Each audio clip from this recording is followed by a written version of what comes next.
Assalamualaikum warahmatullahi wabarakatuh.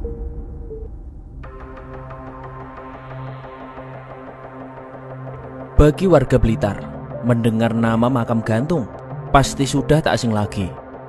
Namun, bagi yang baru saja mendengar, pastinya akan penasaran, apa memang ada sebuah makam yang digantung? Jika menyebut tentang makam gantung, maka orang juga akan teringat dengan Patih Djodjodikdo, yaitu seorang patih yang berasal dari Kadipaten Blitar, Jawa Timur, yang sakti mandraguna.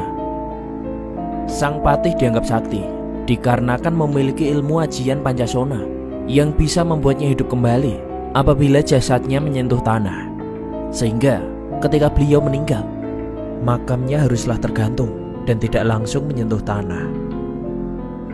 Lantas, apakah semua mitos itu benar? Apakah benar juga jika ada ilmu yang mampu menghidupkan orang yang sudah tewas? Maka biar lebih jelas, simak video ini ya. Dan selamat datang. Ajian Pancasona adalah sebuah ilmu yang mampu melindungi diri dari senjata tajam. Secara bahasa, panca memiliki arti 5 dan sona adalah tempat. Jadi bisa diartikan juga jika ilmu Pancasona merupakan ilmu yang berasal dari 5 tempat, yaitu langit, bumi, gunung, samudra, dan juga surga. Bila terkena senjata, maka lukanya akan hilang tanpa bekas. Apabila terputus salah satu anggota tubuhnya, juga akan tersambung kembali, tetap tanpa bekas. Dan menurut beberapa sumber, ilmu ajian Pancasona merupakan ilmu yang memiliki aliran putih, yang bahkan dipercaya mantra untuk memiliki ilmu ini diawali dengan bismillah. Dan untuk yang ingin tahu, mantranya sudah Bang Pe tuliskan di kolom komentar ya. Juga dari berbagai informasi yang terkumpul, ritual untuk memiliki ajian Pancasona adalah dengan melakukan puasa sunnah Senin Kamis selama 7 bulan. Setelah selesai, 3 hari berikutnya dilanjutkan dengan puasa sunnah 40 hari berturut-turut. Pada malam terakhir, yaitu hari ke-41, orang yang mempelajari ilmu ini tidak boleh tidur selama 24 jam dalam keadaan suci dari hadas besar maupun hadas kecil. Selama puasa pun, setiap selesai sholat fardu juga harus membaca rapal ajian tersebut sebanyak 21 kali. Juga diwajibkan melaksanakan sholat hajat khusus dengan membaca ajian tersebut sebanyak 75 kali setelah sholat selesai. Dan sebelum melaksanakan sholat hajat, juga diwajibkan untuk mandi besar yang airnya sudah diberi rapal tersebut sebanyak 21 kali. Dan setelah selesai mengerjakan puasa dari keseluruhannya, masih harus menjalankan rutinitas amalan yang harus dibaca 3 kali setiap selesai sholat fardu. Wallahu alam. Sebelumnya, mari kembali ke sosok Patih Djodjodikdo.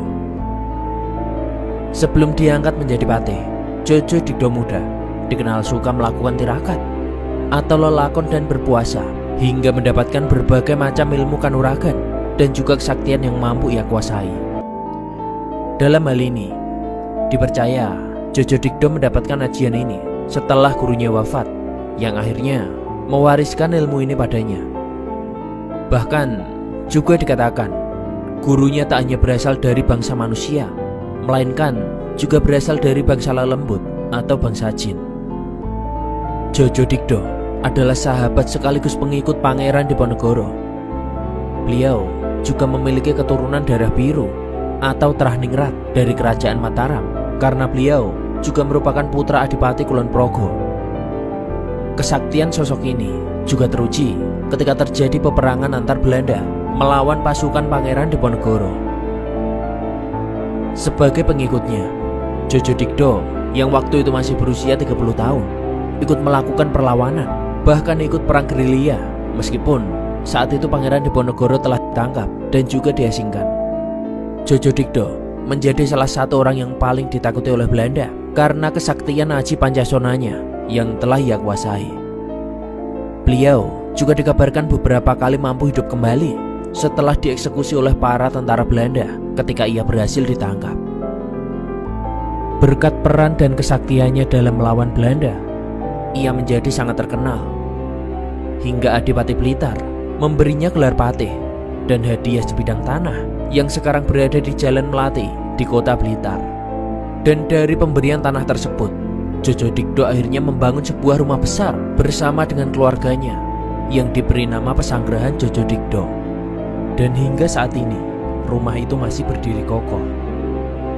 Sebagai manusia biasa, meskipun memiliki ajian Pancasona, Jojo Dikdo akhirnya wafat pada tahun 1909 di usia ke-82 tahun dengan ajian Pancasona yang masih dimilikinya.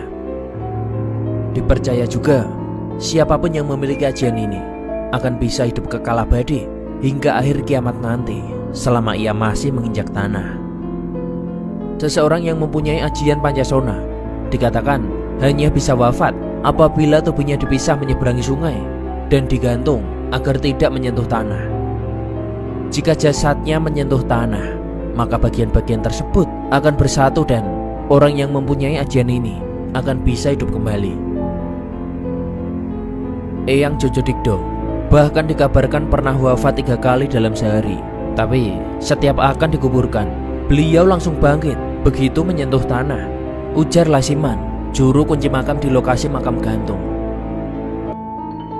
Supaya tak bisa hidup lagi, maka ketika Jojo Dikdo wafat, jasadnya digantung di dalam sebuah peti besi yang disangga dengan pati dengan ketinggian 50 cm, supaya jasadnya tak bersentuhan langsung dengan tanah.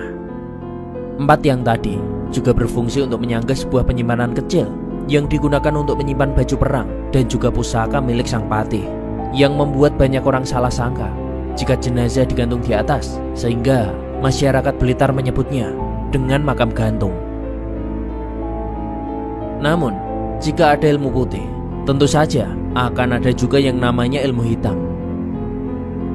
Ada sebuah ajian yang dipercaya sama tingginya dengan ajian Pancasona, yaitu ajian Rawa Rontek. Rawa Rontek secara bahasa memiliki arti kepala putus. Ajian ini dimaksudkan agar mereka yang menguasai ajian Rawa Rontek tidak akan mati dengan cara dibunuh, baik dengan senjata tajam, senjata api, racun, atau bahkan sihir.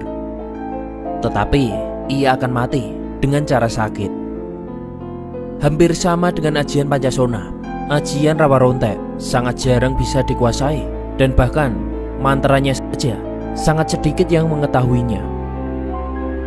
Ajian Rawa Rontek adalah ilmu kesaktian yang legendaris dan juga sangat populer karena dimiliki oleh si Pitung.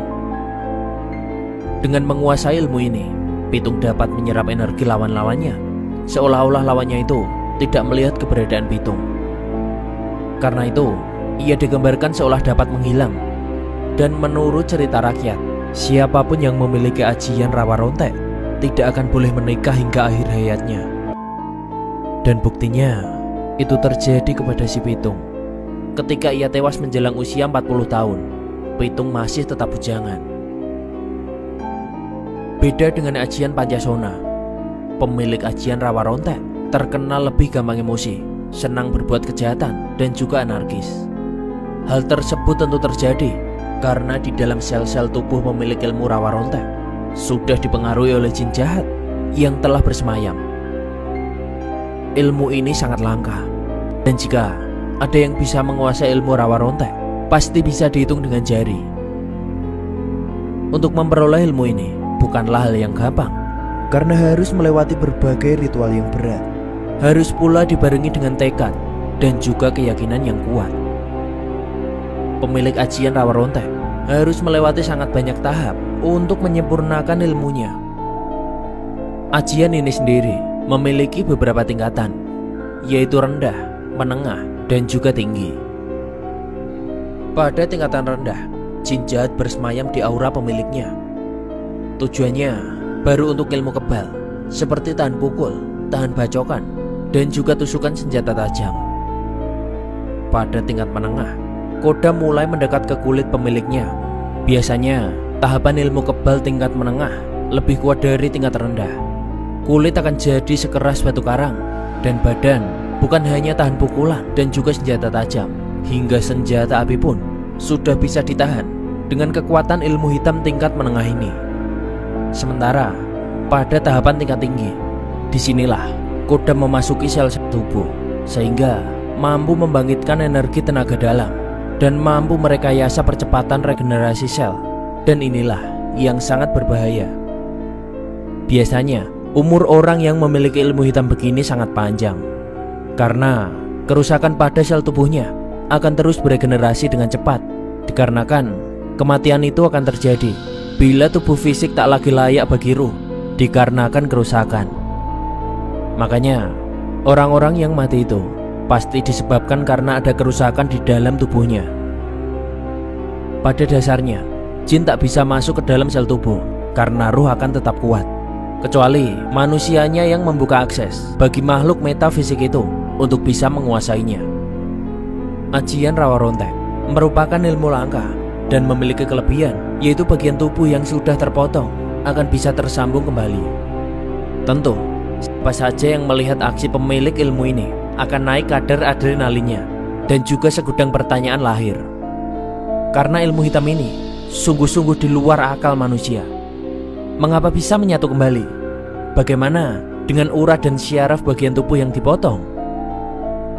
Kelemahan bagi pemilik ajian Rawa Rontek juga mirip dengan ajian Pancasona, yakni dengan membakar atau menyangkutkan tubuhnya di atas pohon. Intinya, bagaimana caranya agar kakinya tidak menyentuh bumi. Namun bedanya, kelangkaan ilmu ini disebabkan karena ilmu ini tidak bisa diturunkan kepada orang lain. Jadi siapapun yang ingin memiliki ilmu langka ini harus melakukan sendiri rintangan dan juga ritual yang tentu tak mudah. Ritual Rawa Rontek jauh berbeda dengan ritual yang dilakukan kesenian tradisional Banten, yaitu kesenian debus. Karena debus hanyalah atraksi dan lebih menekankan pada tusukan, tahan panas, tahan pukul, hingga tahan sayatan. Bukan dilakukan dengan cara membelah yang menjadikan tulang terpotong-potong, bahkan hingga lepas dari kesatuan tulang itu sendiri. Itulah dia cerita yang bisa Bang Bet sampaikan tentang ilmu Pancasona dan juga ilmu Rawa Rontek. Mau percaya atau tidak, semua itu kembali ke keyakinan kita masing-masing. Ilmu hitam, kesaktian orang zaman dahulu, memang sulit untuk kita percaya, terutama pada masa kini, di mana teknologi sudah jauh berkembang.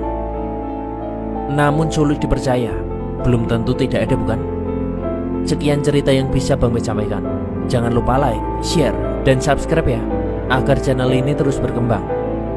Wassalamualaikum warahmatullahi wabarakatuh.